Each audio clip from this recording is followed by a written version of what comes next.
But what was it like recording, touring, It was performing? it was fun. A quiet trip was all it was meant to be. But as the voyage progressed, an unexpected truth came to light. Revelation so strange it captured the attention of seasoned journalists, including David Muir. What unfolded on Jon Bon Jovi's yacht? We wasn't on the itinerary. And what they found left more questions than answers. It was a serene morning on the Adriatic coast when one of the world's most recognizable voices arrived in the historic port of Kaftat, just south of Dubrovnik. Music legend Jon Bon Jovi, accompanied by his wife Dorothea and their youngest son Romeo, stepped from a sleek black tender onto a private dock. There, a 180-foot luxury yacht named Rarity waited. This was a floating sanctuary, anchored in old world beauty and modern luxury. Jon, dressed casually in a black tee and khaki shorts, appeared more like a relaxed father than a rock icon, but his presence was unmistakable. Locals paused, a few smartphone cameras pointed his way, yet no grand spectacle ensued. Jon and his family moved quickly and discreetly, guided by crew members in crisp white polos. The tender pulled away. And just like that, the town returned to its timeless rhythm of stone alleys, sea spray, and cafe chatter. Rarity, the yacht they boarded, is anything but ordinary. Built by Rosenavi in Italy, the vessel boasts 5 expansive decks, multiple salons, and accommodations for up to 12 guests. With a full-time crew and a charter price rumored to exceed $280,000 per week. It is the kind of vessel meant for royalty, whether by blood or by billboard charts. For Jon and Dorothea, the yacht meant privacy. The Mediterranean sun glinted off the polished metal railings as the couple made their way aboard. According to insiders close to the crew, the trip had been planned months in advance. Jon had kept the details out of the press. After a global tour and months on the road, he reportedly wanted nothing more than to unplug, recharge, and spend uninterrupted time with his family. No concerts, no cameras, no interviews. And yet, even without official press coverage, word had started to spread. A handful of local outlets in Croatia reported the sighting within hours. The local reaction was largely respectful, if a little wide-eyed. One local journalist described the visit as surprisingly low-key, noting that the singer declined special treatment or a police escort. From the yacht, the views were cinematic. The Adriatic stretched wide and blue beneath them, dotted with uninhabited islands and fishing boats bobbing like toys in the distance. Dolphins were said to have been spotted just before the yacht left Kaftat harbor. That first day was quiet. The yacht stayed anchored just off the coast, a few hundred feet from shore. The family reportedly stayed on board, enjoying a late breakfast and taking time to settle in. Rarity was equipped for indulgence, with plunge pools, a full gym, and even a small cinema. But there was no rush. For once, time was on their side. Jon had visited Croatia before, briefly, during a European tour in the late 2000s. But this trip felt different. This time, he was just a father, a husband, a man letting the sea do what it does best, wash away the noise. What no one on board knew was that the most unexpected moment of the journey was yet to come. Hidden behind all the curated calm was something far stranger than anyone. Imagine. The next morning ushered in a perfect Croatian summer. The Adriatic was calm, and Rarity had already repositioned slightly overnight. Anchored just off the coast near the green forested island of Lokrum, yacht offered a sweeping view of Dubrovnik's medieval skyline. For Jon Bon Jovi and his family, it was the kind of morning that required nothing more than strong coffee. Warm sun and sea air. Jon emerged on the upper deck early, well before most of the crew were visible. Shirtless, coffee in hand, he walked to the rail and gazed toward the old city's iconic red rooftops. The only sounds were the soft lapping of water against the hull and the rhythmic thrum of the generator below. According to one of the stewardesses, he didn't ask for much, just peace, some shade, and music played quietly over the deck's surround system, a mix of soul and blues. Nothing he wrote himself. Dorothea joined him not long after, wearing sunglasses and a white linen cover-up. They sat side by side, saying little, simply taking it all in. Down on the swim platform, Romeo was already busy. The crew had lowered a couple of paddleboards and a sea bob, one of those high-end underwater scooters, designed for zipping through the sea just below the surface. For a teenager, it was the perfect playground. No paparazzi, no fans, no city noise. Just endless blue and the freedom to disappear under it. Throughout the day, the yacht came to life slowly. A light brunch was served under the shade of the upper deck canopy. The chef had sourced most of the ingredients from Dubrovnik before they departed, including handmade cheese from a family farm in the Carnival region. Food was important to the family, but simplicity was key. No extravagant tasting menus or 6-course meals, just honest flavors, well prepared. Later, the yacht repositioned again, heading northwest up the Dalmatian coast. By early afternoon, Rarity was cruising past the Elafidi Islands at a steady 12 knots. The sea breeze picked up, and John moved down to the foredeck to lie out and read. He wasn't reading fiction, one crew member noted later, but a book on modern architecture, a quiet passion of his. Dorothea, meanwhile, took a short yoga session on the sun deck with one of the onboard wellness staff. The yacht had a small spa room, but on days like this, the open deck was better. A gentle breeze, the scent of salt, and a panoramic horizon made for a kind of serenity money alone couldn't buy.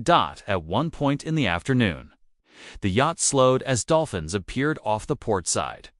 Romeo was reportedly the first to spot them, and within seconds, everyone was leaning over the rail, watching the pod break the surface. The captain reduced speed, allowing the yacht to drift so they wouldn't disturb the animals. No one reached for their phones. It was just a moment, shared quietly as the sun began to lower.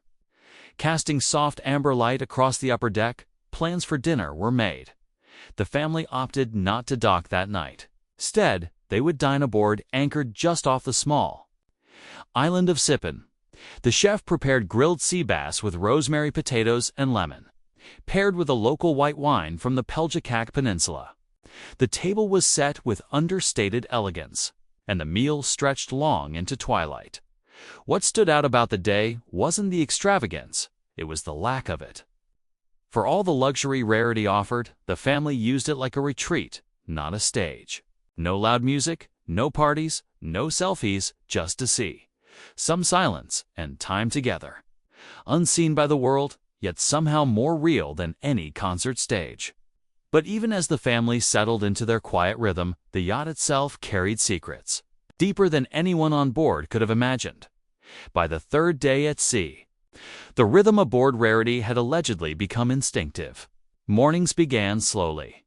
The yacht would reposition while the family was still having breakfast. The crew handled transitions with practiced ease, charting courses, checking currents, and sending out brief updates to the captain's tablet. All signs pointed to another serene day gliding through the Adriatic. But something beneath that polished routine had started to shift. Jon Bon Jovi, as usual, was the first of the guests to stir. By 7 a.m., he was already walking the deck barefoot, greeting crew members by name. His demeanor was relaxed, but according to one crewman who later spoke under condition of anonymity, there was a moment that morning, subtle but unmistakable. John paused near the port stairwell, turned to look at one of the storage hatches just forward of the engine room, and squinted. He didn't say anything, but the pause was long enough to catch attention. It wasn't until later that the crew started, whispering among themselves. At first, it was easy to dismiss. A metallic rattle heard at night, something shifting below deck. Yachts are filled with compartments and moving parts like hydraulics, tenders, and stabilizers. No one panics when something clacks, but this was different. One of the engineers reportedly noticed a maintenance panel slightly ajar near the lower aft bulkhead. It wasn't supposed to be open. Inside, cables were undisturbed, but behind them, just barely visible, was something unusual. What they found on Jon Bon Jovi's yacht will leave you speechless. It was a wooden panel that didn't match the rest of the yacht's fittings. It looked older, raw, like it had been placed there after the yacht had been completed. The engineer took a photo on his phone, intending to report it during routine checks, but he never got the chance. By midday, crew discipline had shifted. Reports indicate that orders were followed with a little more intensity. Radios buzzed more frequently, and the crew began quietly avoiding that section of the corridor unless absolutely necessary. The family noticed none of this. John was on the foredeck with Romeo, tossing a foam football back and forth. Dorothea read under a shaded canopy with a glass of lemonade in hand. From the outside, it was another postcard-perfect scene. Inside the yacht, however, something was brewing. The ship's purser reviewed the manifest of structural upgrades made during Rarity's last dry dock refit. She found nothing. No record of interior modifications in that section of the ship. She passed her findings to the captain, who, according to insiders, chose not to involve the guests. Not yet. Later that evening, while the guests were having dinner on the upper deck, 2 crew members were sent to inspect the compartment more thoroughly. They removed the panel and found what appeared to be a hollow space behind it, roughly the size of a footlocker. It wasn't connected to any known systems, no wiring, no piping. The actual footage shows nothing but an unmarked space and something inside. One of the men reached in and touched the object. He said it felt rough, but shaped like carved wood or layered plaster. No one dared pull it out right away. They reportedly all agreed to wait for the senior crew. The panel was quietly replaced, and dinner continued above as if nothing had happened. Later, one steward, off-duty at the time, claimed he overheard a hushed conversation on the bridge. Someone asked if they should contact Croatian maritime authorities. Another replied that they don't even know what it is. The guests were never told. That night, John sat alone near the jacuzzi, strumming an acoustic guitar. No amps, no spotlight, just chords fading into the night air. Below him, just a few feet away, the crew gathered quietly in the engineer's workspace, reviewing the photos and speculating about what they'd just uncovered. Theories ranged from forgotten yacht fittings to a time capsule left by the builders, but one suggestion made everyone fall silent. What if it wasn't from the yacht at all? What if it had been placed there later? What if it was intentionally hidden? No one wanted to say the word, but it hung in the air. Smuggled by midnight, the yacht was silent. The crew were under instructions to maintain normal operations. Whatever they had found would be dealt with carefully and discreetly. The family slept soundly in their staterooms, unaware that something hidden in the walls of their floating paradise had just shifted their voyage into unfamiliar waters. The next morning began like the others, but below the surface of routine, the crew aboard. Rarity had shifted from quiet curiosity to focused investigation. After several hours of hushed deliberation the previous evening, the captain had finally authorized a full inspection of the hidden cavity behind the maintenance panel. At 9 a.m., while Jon Bon Jovi and his family relaxed on the upper deck, 2 senior crew members, joined by the chief engineer, returned to the space near the aft corridor. This time, they brought gloves, soft lights, and a custom toolkit designed for delicate work. They weren't dismantling engine parts. They were carefully extracting something unknown. What they pulled from the hidden chamber left them speechless. Inside was a wooden object roughly 2 feet tall, wrapped in a thin layer of yellowed cloth that crumbled slightly at the edges. The surface beneath was hand-carved, aged, and coated in a dark varnish worn down by time. It wasn't a modern sculpture or yacht furnishing. It was something far older, as the cloth was gently removed. The form of a robed figure emerged, small, upright, and unmistakably religious in nature. Based on the ornamentation, the item appeared to be a religious icon, possibly from the 17th or 18th century. It's carved in what one crew member later described as Eastern European Gothic style. The figure bore traces of gold leaf, and the base contained what looked like Cyrillic script. But perhaps most striking of all was its condition. It was worn, yes, but completely intact. It hadn't been dropped or carelessly stowed. It had been placed carefully, even reverently, into its hiding space. No one on board could say how it had gotten there. The captain made the decision not to alert the guests, at least not yet. Instead, he contacted the yacht's management company on land and requested assistance from a maritime curator in Split, a coastal Croatian city known for its heritage experts. The curator, whose identity was not officially disclosed, responded within hours via satellite call. Based on the crew's photos and measurements, the initial assessment was surprising. The icon may have originated from a monastery or small chapel located in southern Dalmatia, possibly even near Dubrovnik. It wasn't the value that shocked them. It was the mystery. If this was, in fact, a centuries-old religious artifact, how had it ended up on a private yacht? And, more importantly, why had it been hidden? There was no record of the object being declared during Rarity's customs clearance. Yacht interiors are often updated, repurposed, and refitted over the years, especially during charters. But hiding a religious relic was something entirely different. According to one source familiar with maritime customs protocols, failure to declare such an item in Croatian waters could lead to serious legal consequences, including seizure of the vessel and an investigation into its provenance and ownership. The captain was walking a fine line. It's preserving the privacy of the chartering guests while not appearing complicit in something potentially illegal. Meanwhile, John, Dorothea, and Romeo remained unaware. From all outward signs, they were enjoying a leisurely afternoon near the island of HVAs, soaking up the sun. Crew interaction remained professional, but slightly more clipped, more deliberate, as the yacht continued its course north along the Dalmatian coast. A decision loomed.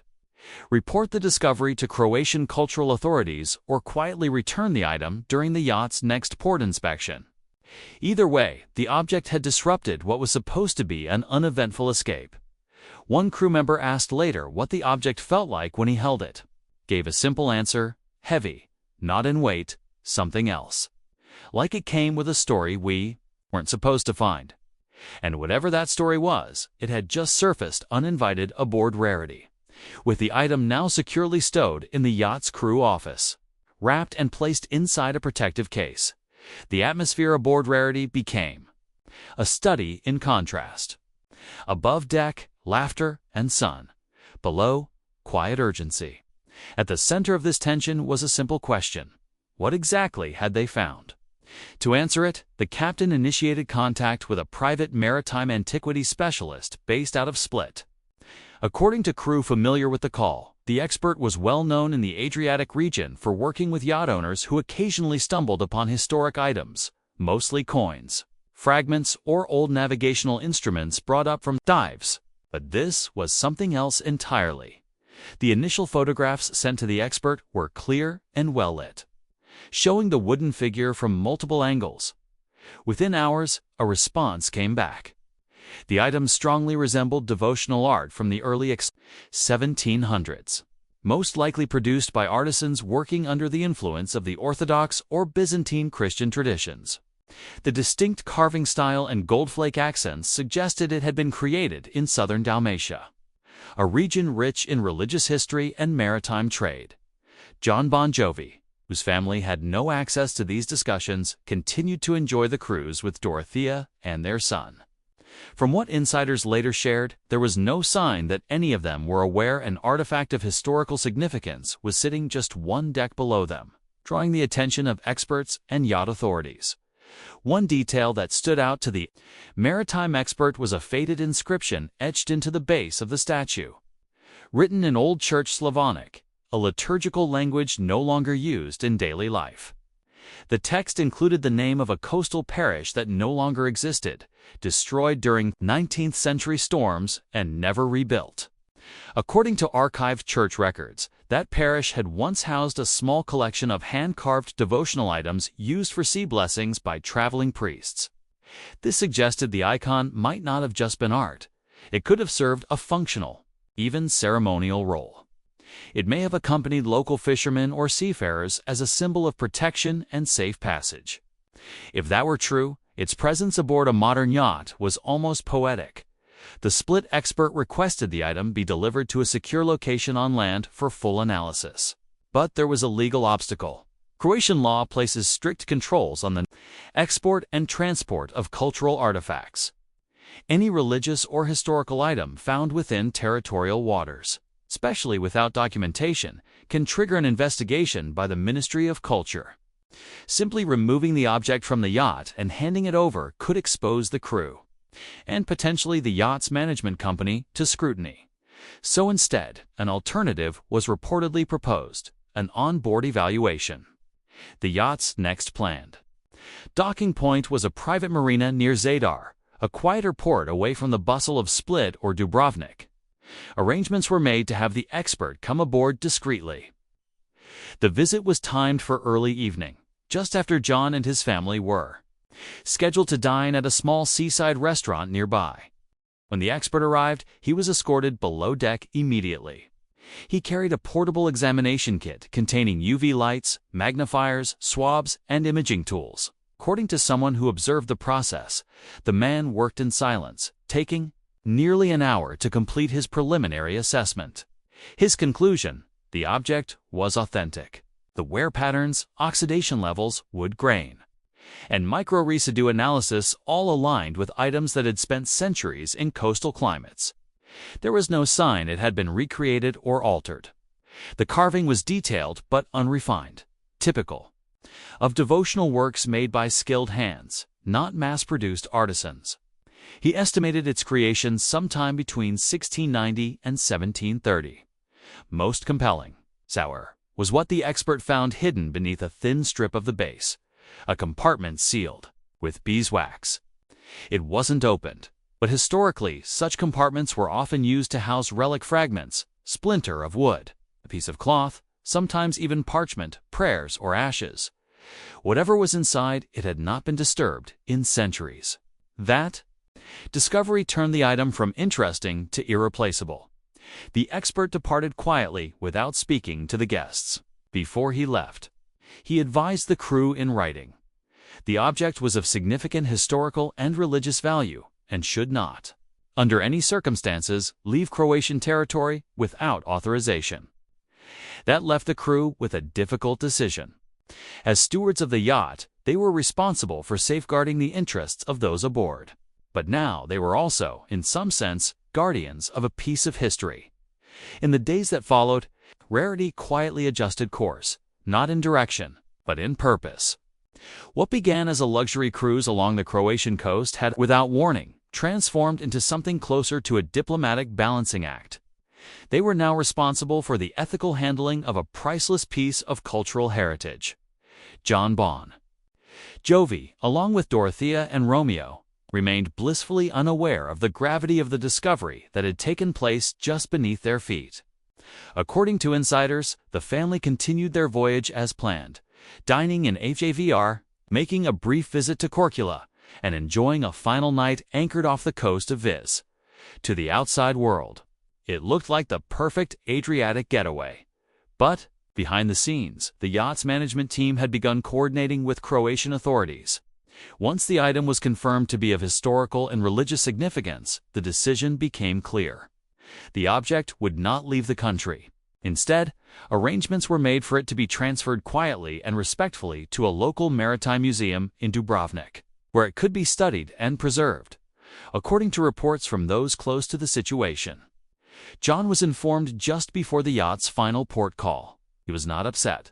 In fact, he reportedly listened carefully, asked thoughtful questions, and responded with a simple, measured answer: if it belongs here, it stays here. Later that evening, a spokesperson from the museum issued a short statement praising the yacht's crew and guests for their cooperation, noting that the item would be secured under national preservation laws. The statement never mentioned Jon by name, but local media were quick to connect the dots. For a brief time, headlines across Croatian news outlets highlighted the rock icon's unexpected role in protecting a piece of the region's sacred past. Before disembarking, Jon signed the yacht's guest book with a personal message: a beautiful journey, one I won't forget. Thank you, Croatia. See you again soon. True to his word, he would later tell a Croatian outlet that he hoped to return with the full band, not just for a show, but to visit the museum where the artifact now rested. What began as a luxury escape ended with something far more meaningful: a brush with history that none of the guests or crew saw coming. What do you think about this? Let us know in the comments.